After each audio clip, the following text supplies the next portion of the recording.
When it comes to controlling Ableton Live, there is really no comparing the Push to any other product on the market.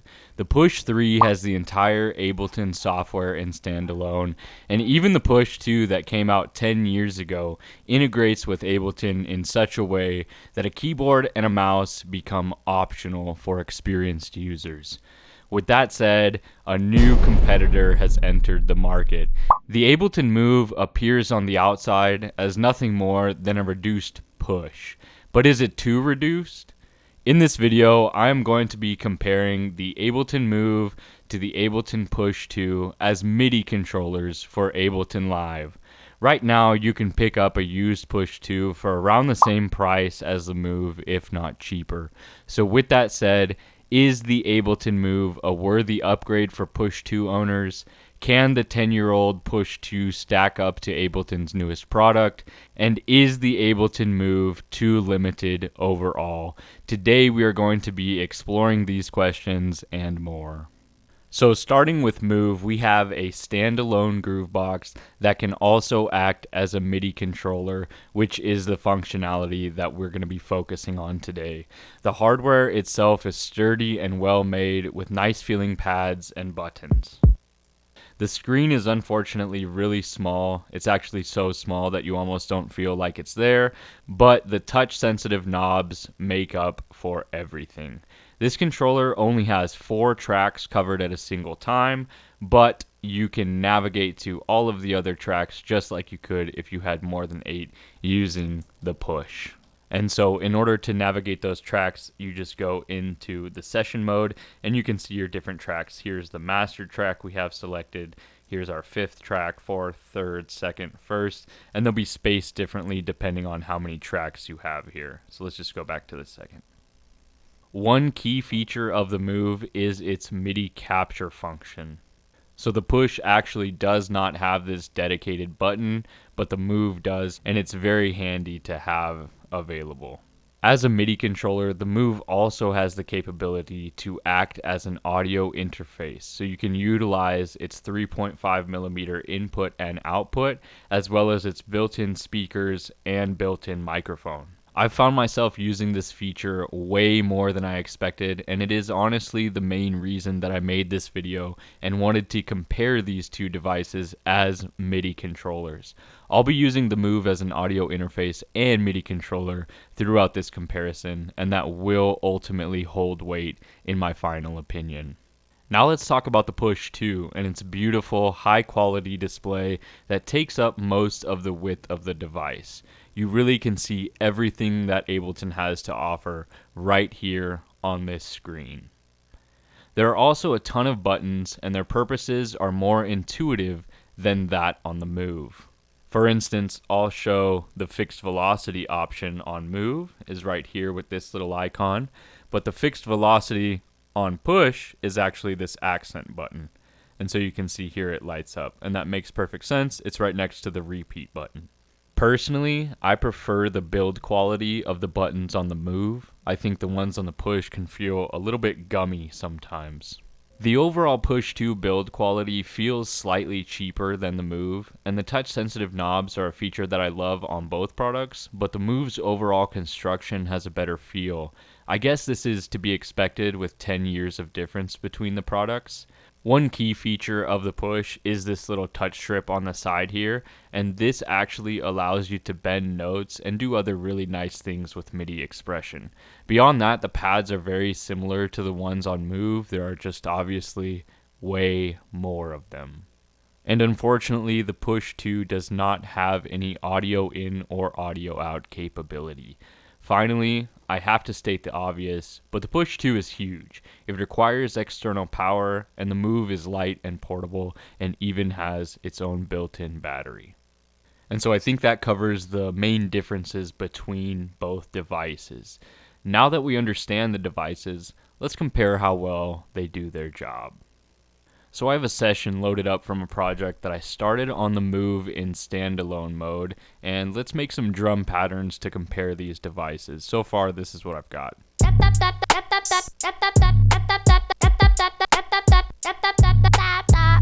If we come over to session, Now we have an empty clip, and let's just make a bunch of empty clips here. That way we're not triggering any other clips. So I can use either device to play these notes live, but I want to take a look at the built-in sequencers in each device to see what kind of extra things they offer on top of Ableton Live Control. So we will be taking a look at drum sequencing during this sequencer overview, but note that both devices allow you to lock in a scale for the pads. On the Move, you can come here, hit this note button, and you can select a scale to show the pads. Here on the Push, you actually have to be on a melodic instrument, and then you have this scale option, and just look at all of these different scales you have to browse. You can set your root note and even set it to show you not in chromatic. You can also do that. You can also set it to chromatic mode on the Ableton Move, but you don't have this beautiful display to work with. So back to the drums. So in addition to the scale, we've already showed the accent feature, which just makes you play at a fixed velocity. You have that on the Ableton Push, and here is that on the Ableton Move, full velocity on. And we also have note repeat. So right next to the accent on the Push, we have repeat. And you can control it with the clip launching or the scene launching buttons here.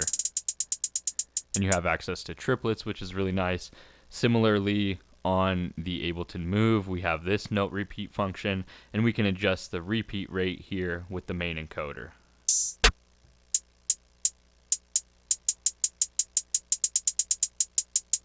And we do also have access to triplets. So pretty similar experience there. You do have to go through a few more shortcuts on the Move, whereas on the Push, everything is just available to you right there. So to get started with sequencing on the Move, we can select a pad, and that will trigger a drum sound, and then we can just use these 16 steps at the bottom to start building out our clip.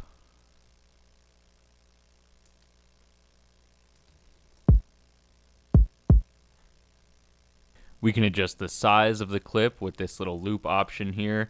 It's a little bit confusing on the Move, but basically each of these represents 2 bars, and so we can, or actually each of these represents 1 bar, and so we can select to loop either 1 bar, both by clicking both of them, or just the second bar, and that's helpful if you just play something and you don't want to keep all of it, especially if you capture with the MIDI capture. It will give you a long clip, and maybe you just want to loop a few bars. And so you can navigate to different bars to show different selections down here with these little arrow keys. Now we are on bar number 2, and we'll just keep it real basic.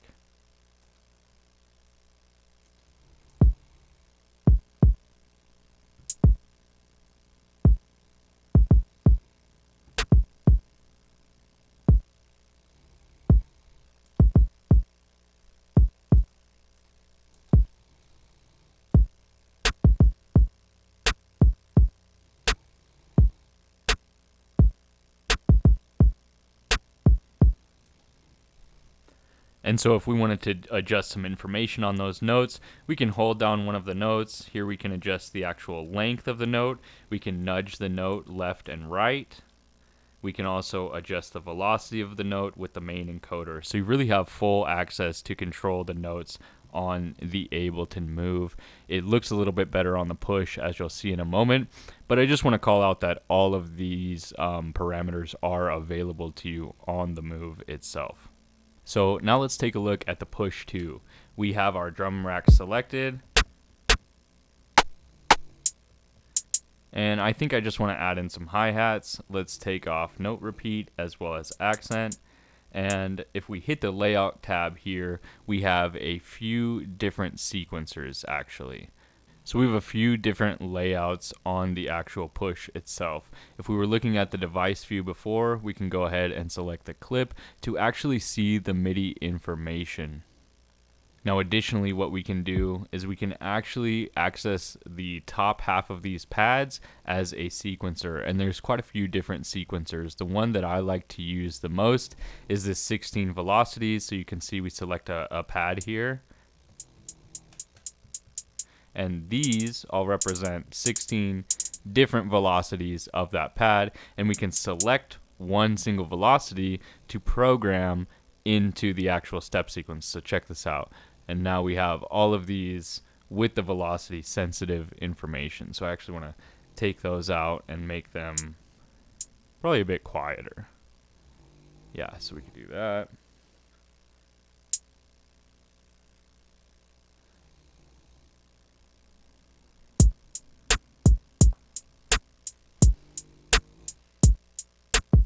So it is really very quick to sequence velocity information on the Ableton Push. Now additionally, we can go ahead and hold down these specific notes to focus them, and we have our nudge options. We can also adjust the length, and we can make really fine adjustments. We can adjust the velocity here.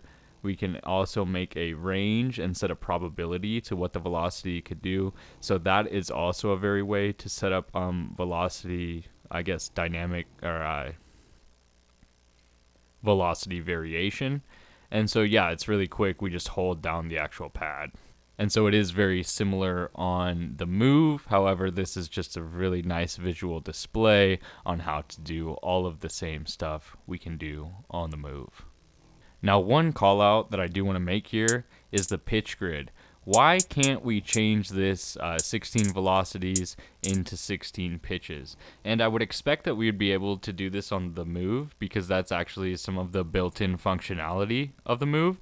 But I can't do that when it's connected to Ableton. So it's like that's a feature that I would really love to see on both of these devices. So I would have to give the Push 2 the winning title in terms of MIDI editing and workflow because it's really just efficient. You know, you have this high resolution screen, you can very quickly see what you're doing, and you have all these pads to work with. I feel like they really strategically made these pads work, especially with the 16 velocities here and the sequencer up above. I think that's really great. You know, note editing and all of the velocity information, it's still possible to get those parameters on the Move, but it's just much less intuitive and it feels hacky. Plus, the Push 2 display is just, it's really buttery. The colors really pop and it's kind of inspirational, you know. Now, when it comes to the session view, both devices complete the same task. You know, on the Move, we can hit the session mode right here and access all the clips. We can also launch scenes on the right here. It's very obvious. And on the Ableton Push, we have an entire session mode as well. We have all of our clips here. We can launch scenes right here on the right. And you know, we actually don't, I mean, technically we have one more available track because right now on the Move, this green column is reserved for scene launching. So we have 7 tracks of clip launching available on the Move, which is absolutely awesome. On the Push, we have 8, you know, because we have these reserved scene launching buttons. We also have a reserved stop clip button. So if we ever launch a clip, we can hit stop clip and it will trigger that specific track's stop clip. We can also hold shift and hit stop clip to stop all clips. And I don't see that functionality on the Move yet. So again, the Push is the winner for session view control. Now let's talk about browser. The Move does not have any browser functionality. None. The Push, on the other hand, has amazing browser functionality. It's actually insane how integrated the browser is here with Ableton. We can navigate with these arrows here or use the encoders. And yeah, it's pretty insane. We have just access to everything here. These are my personal samples in my user library, and it is just really quick how we can get into exactly what I'm looking for. The browser integration on Push is so insane that we can add a track. Do you want to add a MIDI track, an audio track? What do you want to add? We want to add a device. We can add a device in a specific location in a chain and even change the location after it's set in there. So yeah, the browser integration on the Push is mad. It's like, that's the whole reason you don't need a mouse and keyboard if you have a Push. So yeah, load tracks, instruments, effects, samples, literally anything directly from Push with no mouse and keyboard needed. So now let's talk about sampling. When it comes to sampling and chopping on the Move, there are some mixed opinions. What Move does right is the audio input and the built-in microphone. It literally doubles as an audio interface, allowing me to sample directly into Ableton super easily. So like literally I have an SP404 right here, and I'm just going to plug this into the Move, and just like that, we are sampling into Ableton. Alright, so I got a little lost though, but I figured it out. If you hold shift and hit mix, you can get to the input and output options of this track. So I am going to set the monitor to auto. I am going to adjust the input. We want this to be external input from channels 1 and 2. It's going to be stereo. And we'll actually set this to in so that we can hear.